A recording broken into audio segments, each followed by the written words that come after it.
बिस्मिल्लाहिर्रहमानिर्रहीम अस्सलामुअलैकुम। तुसी मेरा YouTube channel Chaudhary Mohsin vlog देखते पे हो। जिस तरह तुहानू मैं दिखाने वाला कि अज असी लगा रहे हैं अपने मक्की की फसल नू पानी। तो हुण मैं तुहानू दिखावांगा कि ट्यूबवैल किस तरह चल रहा वा तो माशाअल्लाह कितना प्यारा नज़ारा हुंदा है। तो मैं तुहानू दिखावांगा कि असी पिंडां वाले हाँ तो पिंडां दा नज़ारा। तो क्योंकि सानू मेरी अक्सर ज़्यादा तो ज़्यादा कोशिश हुंदी कि मैं अपने गाँव की तुहानू खूबसूरत जगह दिखावां, खूबसूरत अपन फसलां दिखावां।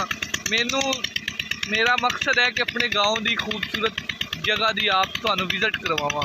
उम्मीद करदा कि सारे दोस्तों नू मेरे गाँव का प्यारा जिहा मंजर तुहानू बहुत ज़्यादा पसंद आएगा।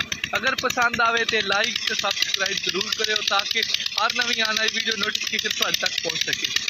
उम्मीद करदा कि सारे दोस्त मैनू सपोर्ट भी करनगे। तुहाडी सपोर्ट का बेहद शुक्रिया। हुण देखो ये साढ़े पिछे मतलब काफ़ी सारा माशाअल्लाह हरिया भरी फसलां वा ते सूरज निकल रहा वा माशाअल्लाह सुबह सुबह।